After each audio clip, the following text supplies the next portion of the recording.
성삼위 하나님의 은혜가 여러분 가운데 오늘 이 예배 가운데 충만하시기를 주님의 이름으로 축원합니다. 오늘 읽어드린 말씀으로 형제 우애하라, 지난 주일에 이어서 두 번째 말씀을 드리려고 합니다. 우애하라는 말은 사랑하라는 말입니다. 그래서 형제 우애하라는 말은 형제 서로 간에 형제끼리 사랑하라, 그런 말씀이 되겠습니다. 지난 시간에 우리는 창세기 35장부터 시작되는 요셉과 또 그 형제들 간에 흐르는 긴장 관계를 살펴보았습니다. 그리고 그것은 아버지 야곱이 성경대로의 결혼관보다 세상 사람들의 풍습에 따라서 저와 첩을 통해서 자식을 낳는 데서 비롯되어졌고, 다른 형제들보다 요셉을 특별히 사랑하게 되어지는 데서 비롯되었다라고 볼 수가 있습니다. 그리고 그것이 마침내 요셉을 미워하고 시기하는 것으로, 그리고 죽여야 되겠다라고 하는 그런 살이모의와 인신매매로까지 발전하게 되어졌음을 우리가 함께 살펴보았습니다.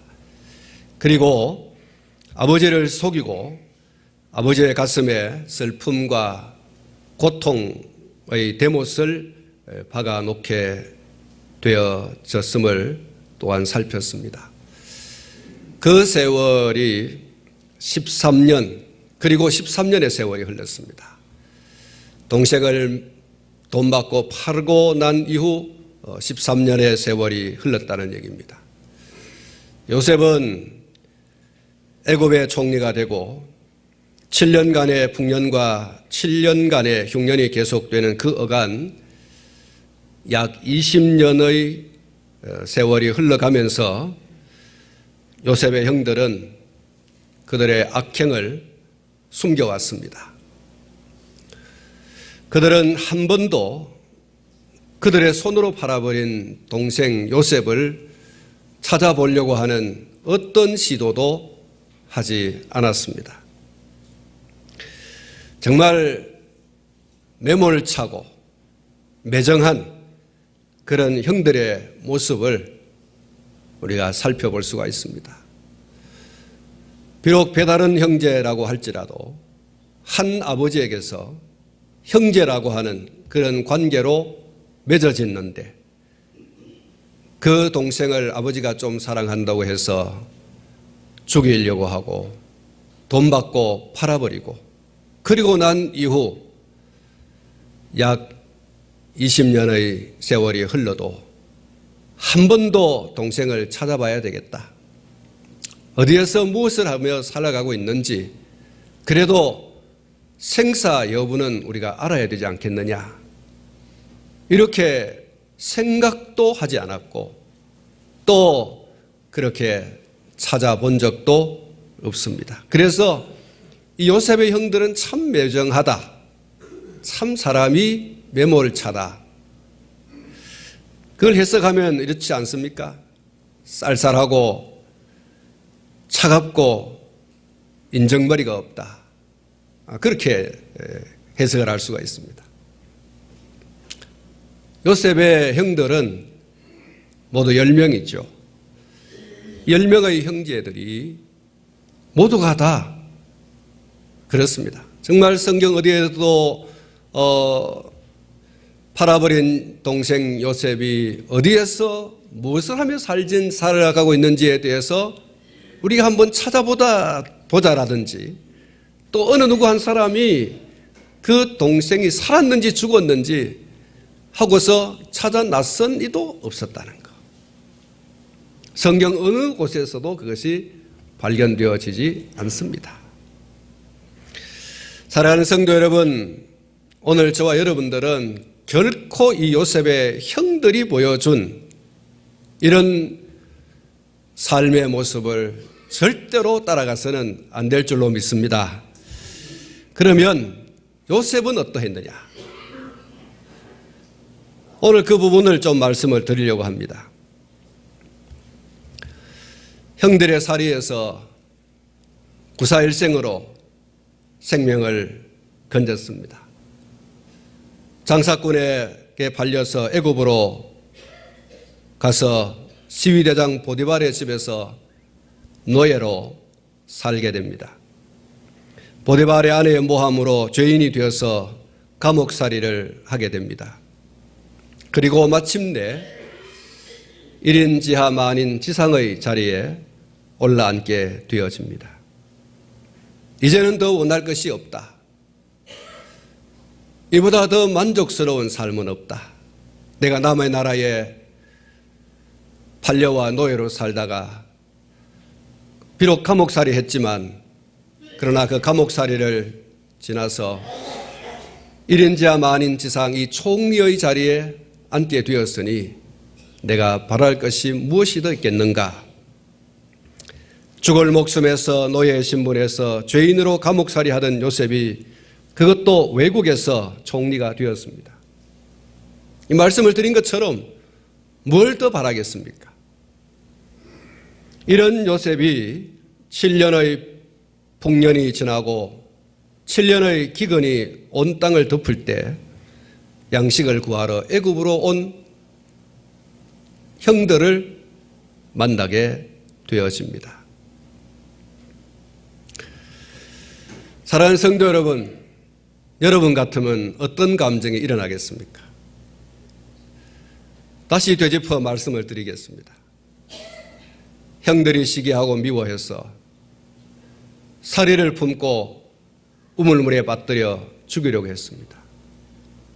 그것이 여의치 않아서 다시 끄집어내어 장사꾼에게 돈 받고 팔았습니다. 그 형들 때문에 노예가 되었고 그 형들 때문에 감옥살이 하게 되었습니다. 억울한 감옥살이를 하게 되었었습니다. 그런 형들을 총리가 된 자리에서 만나게 되었습니다. 소위 잘 나가는 자리에 올라앉아서 밑바닥을 헤매는 형들을 만났습니다. 어떻게 하겠습니까? 어떤 감정이 치밀어 오르겠어요? 구정물 가라앉은 그 찌꺼기가 짝대기 하나 휘 저으면 끄집어 올라오는 것처럼 요셉의 머릿속에 지난날의 그 형들이 자기에게 했던 그런 모습들이 머릿속에 주마등처럼 막 지나가게 될 거고, 감정은 소위 뚜껑이 열린다라고 하는 것처럼 아마 폭발할 수 있을 거예요. 내가 무슨 잘못이 있다고, 내가 무슨 잘못을 했다고, 내가 형들에게 무슨 해코지를 했다고, 그런 나를 왜 이렇게 미워하고 시기하고 질투하고 거기에서 끝나지 아니하고 이렇게 나를 죽이려고 하고, 내가 그래도 형제인데 어찌하여 돈을 받고 짐짝처럼 그렇게 팔아 챙기고 아버지에게 가서는 거짓말하고 아버지의 가슴에 대못을 받고, 그 세월이 좀 전에 말씀을 드린 것처럼 이렇게 20년의 세월이 흘렀어요. 사랑하는 성도 여러분, 어떤 마음이 들겠어요? 그 형들이 지금 눈앞에 와 있어요.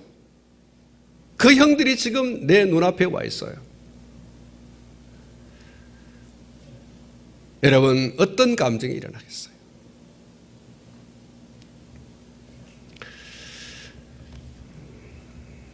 모른 척하고 소위 안면몰수 할 수 있습니다.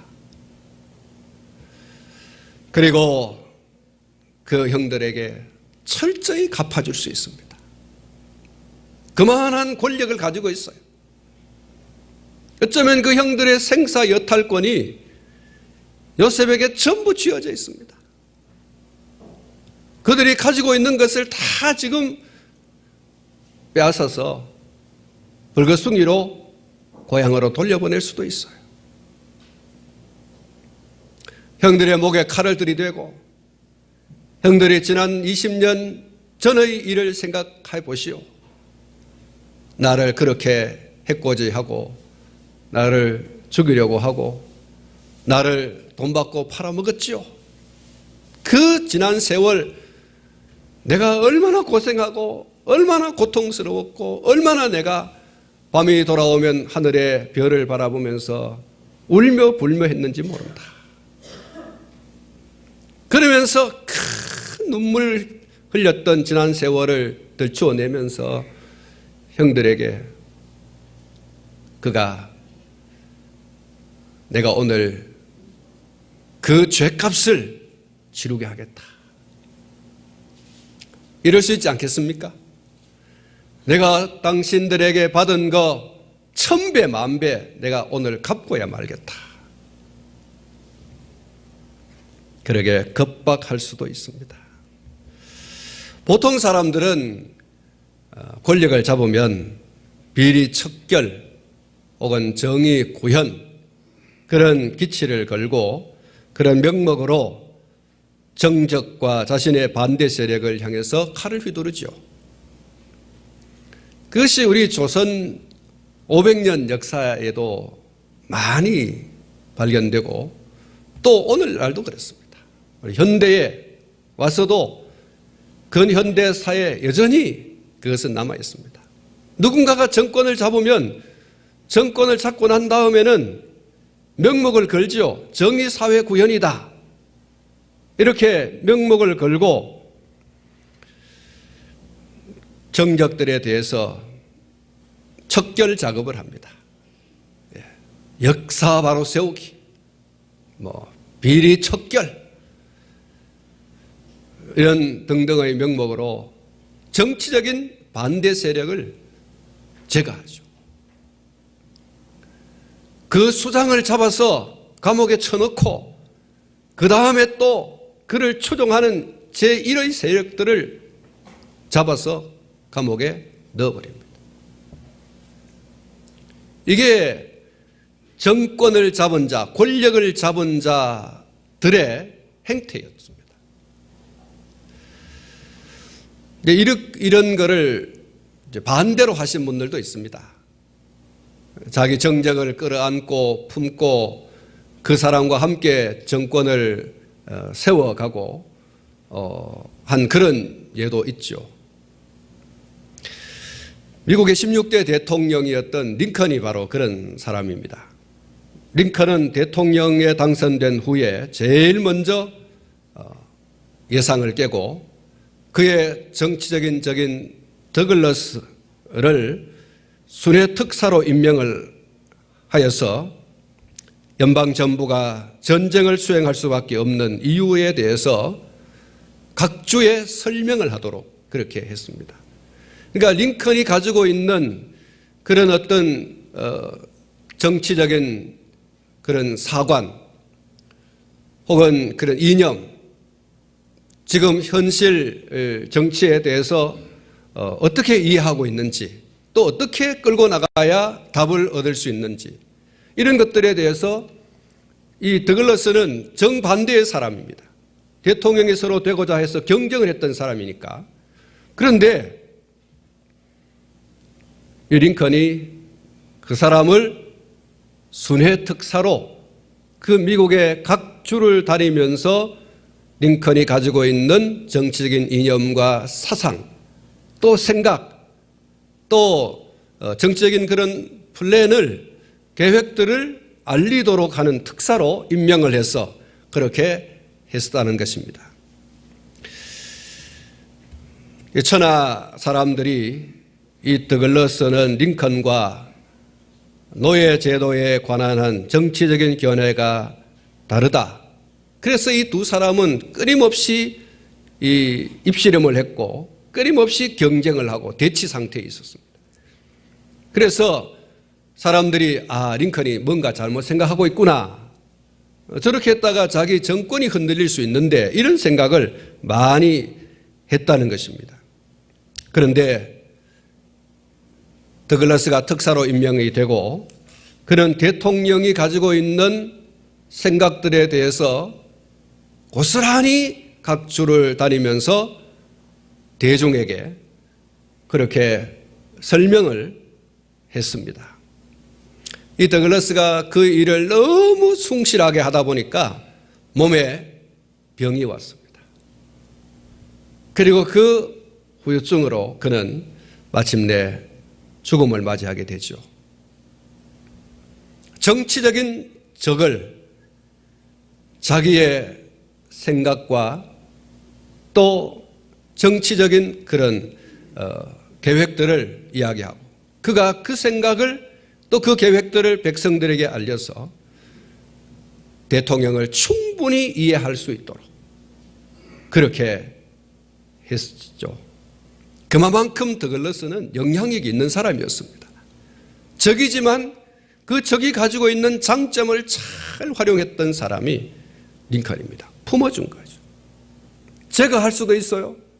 그런데 그 제거할 수도 있는 사람을 품어서 자기 사람 만들어서 이렇게 미합중국이라고 하는 큰 그 배를 잘 지켜나가는 그런 모습을 이 링컨이 보여준 거죠. 더글라스뿐만 아니라 그는 윌리엄 시워드라고 하는 사람을 국무위원으로 앉혔는데 이 시워드라고 하는 사람이 링컨을 향해서 저 사람은 레일 침묵꾼이다. 다시 말하면 저 사람은 대통령 감이 안 된다. 그냥 기차가 지나가는 그 밑에 레일, 그 기차의 철로를 놓는 칠로의 그 침목을 놓는 나무로 되어진 그 침목 있지 않습니까? 그 침목을 놓는 사람에 불과한 그 정도의 사람밖에 안 된다. 저런 사람이 무슨 대통령이 되냐라고 그야말로 직설적으로 그냥 공격을 했던 사람이 바로 이 시워드라는 사람입니다. 그런데 이 사람을 국무장관으로 세웠어요. 국무위원들 전체를 다스리는 사람이 바로 국무장관 아닙니까? 그런데 이 사람을 국무장관으로 세웠어요. 뿐만 아니라 이 링컨 대통령은 이 세먼 체이스라고 하는 사람을 재무장관으로 그렇게 임명을 했습니다. 1860년 미국 대통령 선거 후 몇 개월이 지나서였습니다.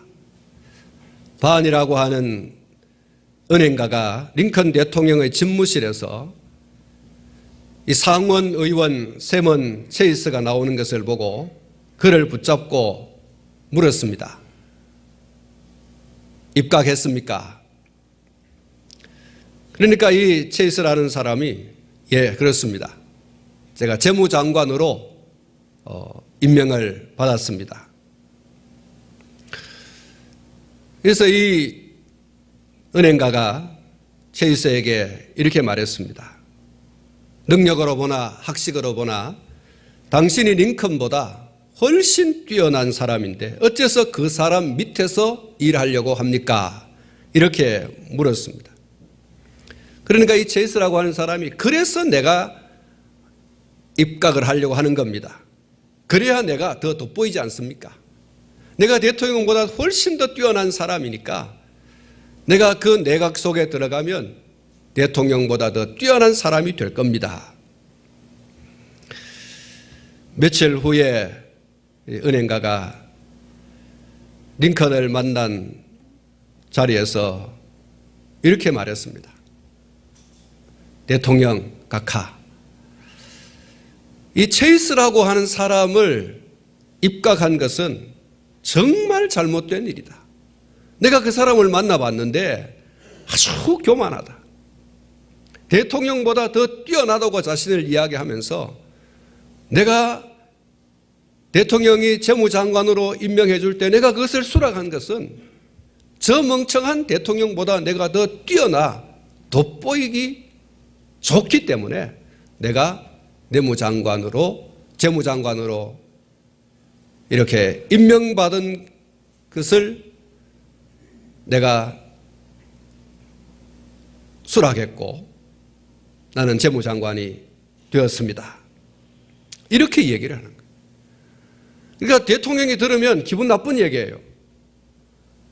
자기 밑에서 일할 사람이 임명권자인 대통령을 보고 멍청하다고 얘기하고 나보다도 뒤떨어진 사람이라고 얘기하고 내가 그 멍청한 사람, 뒤떨어진 사람과 함께 해야 내가 더 돋보인다라고 하는 이런 이야기를 하니까 대통령 입장에서는 아니 저게 저런 말을 할 수 있나?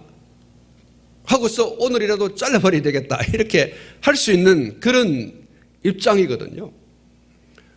그런데 여러분, 대통령이 하는 말이 참 놀라운 얘기예요. 그래서 내가 그 사람을 재무장관으로 임명한 겁니다. 그러면서 체이스와 같은 생각을 하고 있는 사람이 또 있습니까? 이렇게 물었어요. 잘 모르겠습니다. 근데 왜 그것을 물으십니까? 라고 대통령에게 물으니까 대통령이 하는 말씀, 그런 사람 또 있으면 나는 그런 사람을 또 나는 쓰려고 합니다.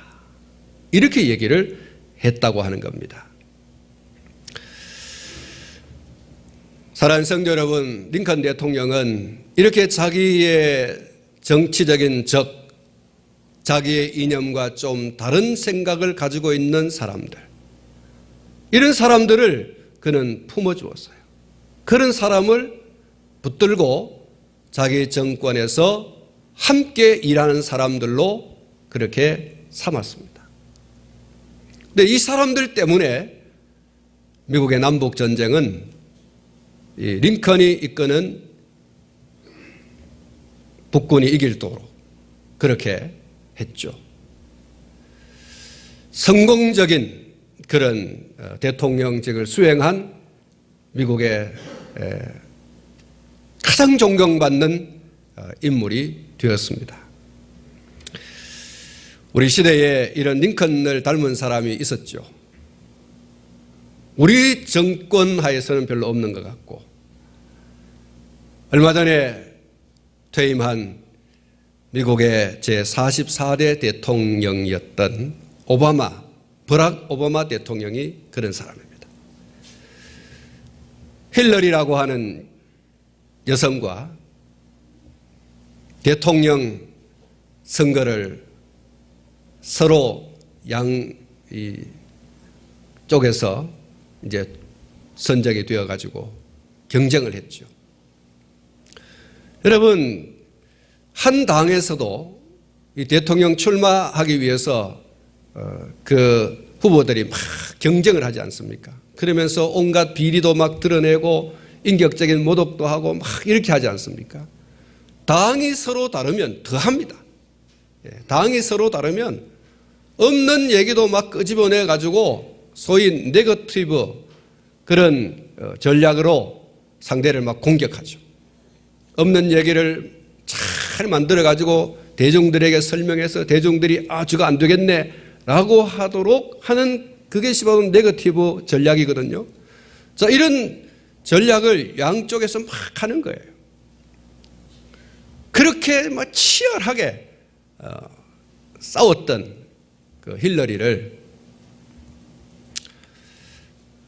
국무장관에 임명합니다. 대단한 사람이지 않습니까?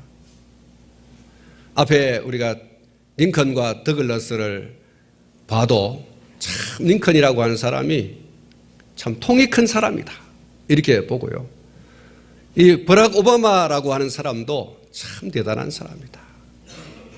어떻게 그렇게 막 칼끝처럼 그렇게 막 견경을 하던 그런 사람을 자기의 정권 하에서 국무위원들을 통할하는 그런 사람으로 이렇게 세워서 함께 일할 수 있을까? 국무위원으로 세워서 그렇게 일을 했던 버락 오바마는 퇴임 이후 그는 역대 대통령 어느 대통령도 따라갈 수 없는 지지 프로테이 지수를 얻었지 않습니까? 참 대단한 사람이에요. 자기의 정적이 있으면 그 정적을 끊임없이 대립하는 것이 아니라 자기 사람으로 품고 그리고 그에게 일을 맡기고 맡겨놓은 다음에는 뭐 이렇게 어설프게 무슨 뒷조사하고 이런 게 아니라 전폭적으로 믿고 그 사람을 지지하고 이런 것을 볼 수가 있습니다. 요셉은 머릿속에서 지울 수 없고 씻을 수 없는 슬픔과 아픔을 준 형들이 있습니다. 그런데 그 형들을 이 요셉이 어떻게 합니까? 품죠. 그 형들을 용서합니다. 그리고 그들이 당한 그 환난, 그들이 당하고 있는 그 고통과 아픔, 이런 것들을 이 요셉이 책임져 줍니다. 치유하는 사람으로, 그리고 위로하는 사람으로, 용서하는 사람으로, 그들의 먼 장래까지도 책임져 주는 사람으로, 이렇게 오늘 이 본문에서 소개를 하고 있습니다. 요셉은 그의 형들에게 영원하신 하나님의 섭리와 사랑과 은혜를 이야기하면서 하나님의 그 영원하신 섭리와 사랑과 무궁한 은혜 안에 머물기를 당부하면서 살다 보면 나를 너무 힘들게 하는 사람도 있고 슬프게 하는 사람도 있고 업신여기는 사람도 있고 시기하는 사람도 있고 미워하는 사람도 있을 수 있습니다. 그 현실만 바라보면 미치죠. 그 현실만 바라보면 속된 말입니다마는 뚜껑이 열리죠. 우리 경상도 말로 말하면 환장합니다.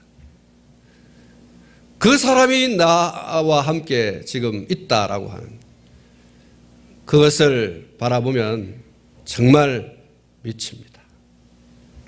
그보다 정치적인, 지적인, 경제적인 이런 여러 면에서 더 큰 힘을 가지고 있을 때 그 사람보다 더 우위에 내가 서 있게 될 때 받은 만큼 아니면 그보다 더 큰 슬픔과 고통과 업신여김으로 짓밟아 버릴 수도 있는 자리, 그런 위치에 있을 때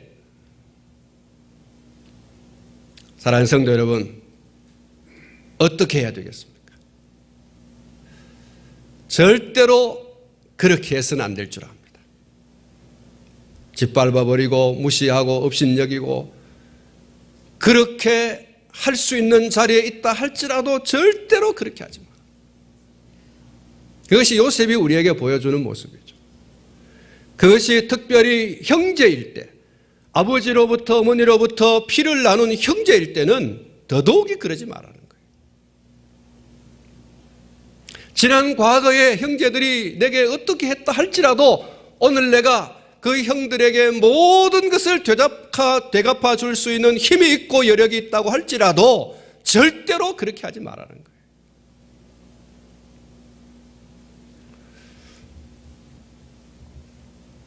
하나님의 놀라운 섭리의 관점에서 그 현실을 바라보면 그럴 이유가 없어요. 나라고 하는 인생에 찾아오셔서 모든 일을 합력하여 선을 이루시는 하나님의 놀라운 섭리를 여러분 믿으시기를 축원합니다. 그것에 눈을 뜰 수 있기를 축원합니다. 여러분 그 섭리에 눈을 뜨면 우리는 요셉같이 살아갈 수 있습니다. 그런데 그 하나님의 섭리에 눈이 뜨여지지 못하고 그 섭리에 대한 믿음이 없으면 우리는 어떤 사람이 될까요? 누가 내게 눈을 다치겠다. 누가 내게 이를 다치겠다. 그러면 눈은 눈으로, 이는 이로 이렇게 갚게 되는 거죠. 그리고 그 이상의 것으로 내가 그럴 힘과 여력이 있으면 더 많은 고통과 아픔을 줄 수 있습니다. 나라고 하는 인생에 찾아오셔서 모든 것을 합력하여 선을 이루시는 하나님에 대한 믿음이 없고 그것에 대하여 눈을 뜨지 못하면 그런다는 거예요. 그러나 나라고 하는 인생 속에 찾아오셔서 왕으로 주인으로 좌정하시고 내 인생을 합력하여 선을 이루시는 것으로 이끌고 가시는 하나님의 그 놀라운 섭리를 믿고 그 섭리에 대하여 눈을 뜨면 그러지 않습니다. 요셉처럼 용납하고 위로하고 먼 장래도 책임져주고 그들이 당하는 고통과 아픔을 끌어안아주고 그들이 가지고 있는 그 상처, 여러분 요셉은 형들을 이해합니다. 나를 죽이려고 하다가 팔아먹고 아버지를 속이고 그 아버지를 바라보는 순간마다 그 순간마다 끊임없이 생각했을 거예요. 우리가 동생을 장사꾼에게 팔아버렸지. 그것 때문에 아버지가 늘 저렇게 눈물로, 지난 시간 주일날 살펴봤습니다만 아버지가 어떻게 했습니까? 나는 이제 살 소망이 없다. 나도 아들 따라서 죽어야 되겠다. 이렇게 하면서 막 울었다고 했잖아요. 그런 아버지의 모습을 쳐다볼 때마다 이 형제들은 우리가 왜 그랬을까? 요셉은 그 20년 동안의 세월 동안 형들이 그런 고통 속에 있었다는 사실을 알고 있어요. 실제로 여러분 형들의 이야기를 들어보면 자기 앞에 있는 사람이 자기 동생이다라고 하는 것을 알고 있는 그 순간부터 애굽으로 내려가 세겜에 머물러 그 동생을 만나고 이야기하고 하는 그 순간순간들마다, 그리고 그들의 아버지가 이제 세상을 떠나버리는 여러분 그 시간에 형들은 무슨 걱정하죠? 우리 아버지가 죽었구나 라고 하는 그것 때문에 슬퍼하는 것이 아니라 우린 이제 누가 막아주지? 그들을 향한 요셉의 폭발하는 그 분노의 감정과 말과 행동을 생각하는 거죠. 아버지가 그동안 막아줬다면 이제는 누가 우리를 막아주지? 그래서 벌벌 떨고 있지 않습니까? 무서워 있지 않습니까? 그러면서 아버지 얘기를 끄집어내잖아요.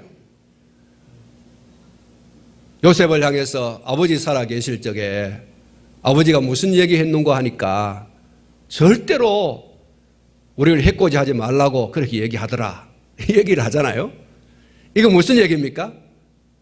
누가 여러분 요셉의 형들을 향해서 겁박을 했습니까? 요셉이 누구를 통해서 아버지 죽고 난 다음에 보자 이런 말을 한 적이 있습니까? 여러분 제발에 지금 겁을 내고 있는 거예요. 스스로 겁을 내고 있는 거예요. 스스로 그들은 동생에 의해서 죽임을 당할까 봐 무서워하고 있어요. 추워도 요셉은 그런 생각이 없어요.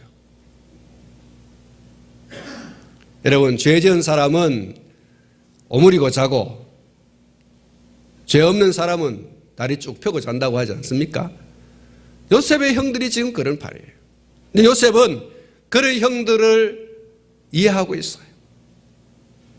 그러면서 그 형들이 얘기할 때에 뭐라고 했습니까? 걱정하지 마십시오. 그러면서 그가 울었다고 했어요. 오히려 자기를 자책하면서 내가 어떻게 형들에게 태도를 취하였으면 이렇게 형들이 나를 아직도 자기들에게 원수 갚는 사람으로 이해하고 있을까?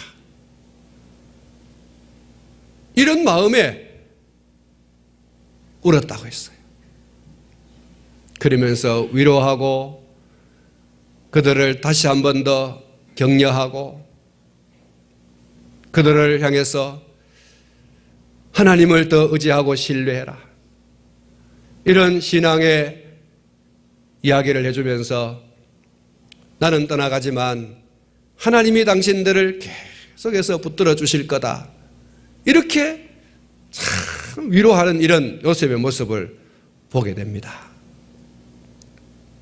사랑하는 성도 여러분, 요셉이 이렇게 할 수 있었던 게 뭡니까? 하나님의 섭리를 믿는 신앙이에요. 내가 이렇게 이렇게 과정을 거쳐서 여기까지 왔는데 이 모든 과정은 형님들 때문이 아니다. 하나님이 오늘날 내 민족을 살리고 가족을 살리고 이렇게 하기 위해서 나를 주도적으로 하나님이 이끌어 오신 것이지 여러분이 잘못한 것이 아니다.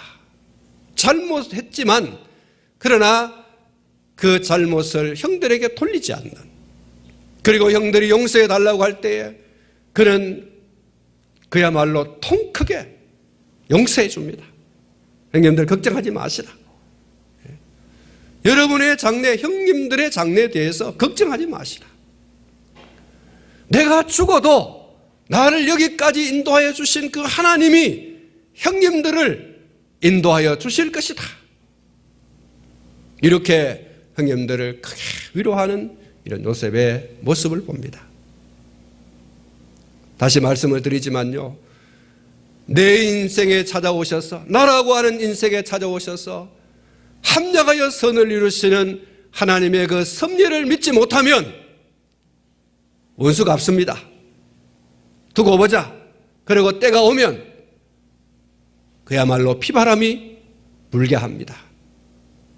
그리고 특별히 권력을 잡았을 때, 힘이 있을 때, 나를 힘들게 하고 어렵게 했던 사람의 우위에 내가 어떤 그런 자리를 선점하게 됐을 때 분명히 그렇게 합니다. 그러나 나라고 하는 인생 속에 찾아오셔서 합력하여 선을 이루시는 하나님의 그 섭리를 믿는 사람은 그럴 수가 없어요. 그럴 필요를 느끼지 않습니다. 그럴 이유를 발견하지 않습니다. 오히려 위로하고 격려하고 축복하는 사람이 되어지는 줄로 믿습니다. 사랑하는 성도 여러분, 여러분의 형제들을 향해서 여러분의 마음이 활짝 열려있기를 축원합니다.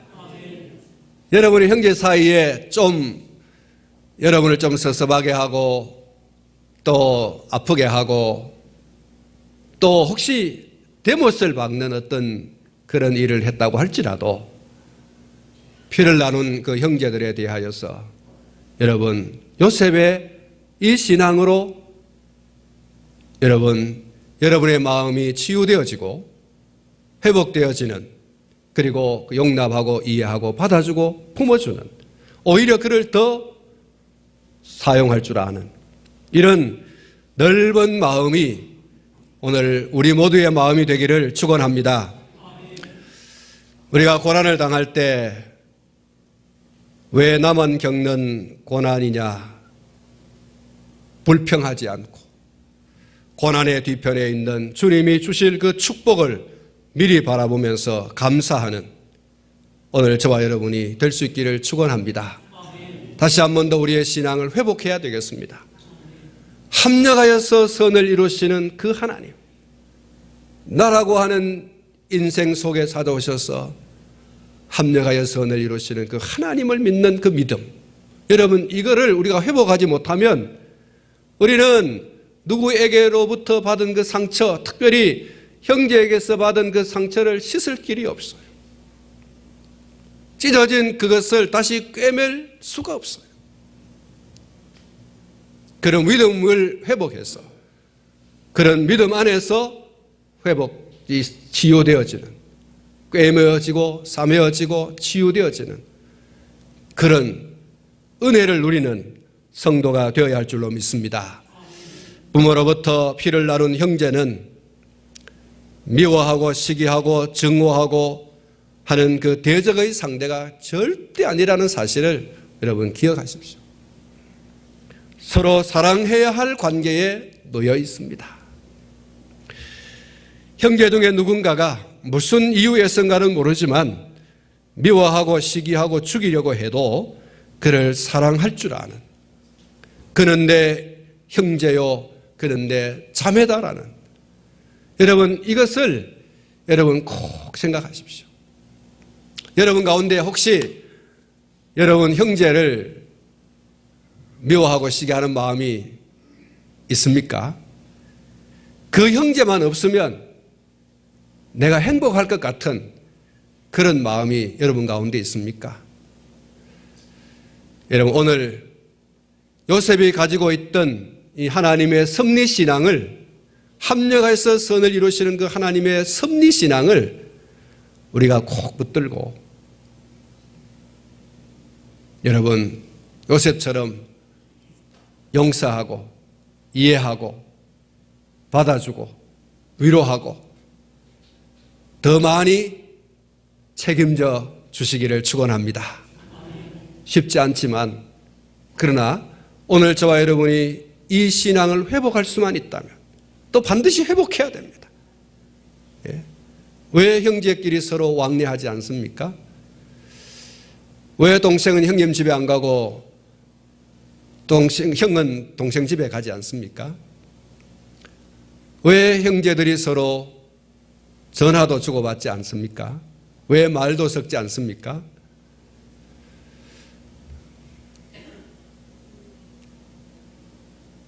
섭리신앙이 없어서 그렇죠.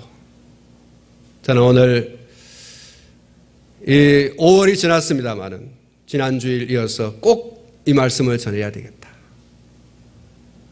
한 피 바다 한 몸 이룬 형제와 자매, 그 가족 안에서 그 가족이 서로 사랑하고 위로하고 격려하고 아껴주고 하는 그런 관계가 되지 못하고 서로 시기하고 미워하고 질투하고 죽이려고 하고 이런 관계가 되어서는 안 된다. 이런 깨어진 관계, 가족 관계. 그래서 그것이 사회에 영향을 주고 살아가는 삶의 모든 현장에 영향을 주는, 그래서 엄한 사람이 고요한 그 연못에 돌을 던져 엉뚱한 깨구리 한 마리 맞아서 돌에 맞아 죽는 것처럼 괜히 엉뚱한 사람에게 화풀이하고 엉뚱한 사람에게 상처를 주는 이런 일이 있어서는 안 된다. 그래서 여러분 다시 한 번 더 우리 가족 공동체를 여러분 한번 생각하시고 그 가족을 다시 한 번 더 행복한 가족으로 하나의 결속되어진, 끈끈하게 결속되어진 가족관계로 회복하는 그런 은혜가 성도 여러분들 가운데 있어지기를 주님의 이름으로 축원합니다. 기도하겠습니다.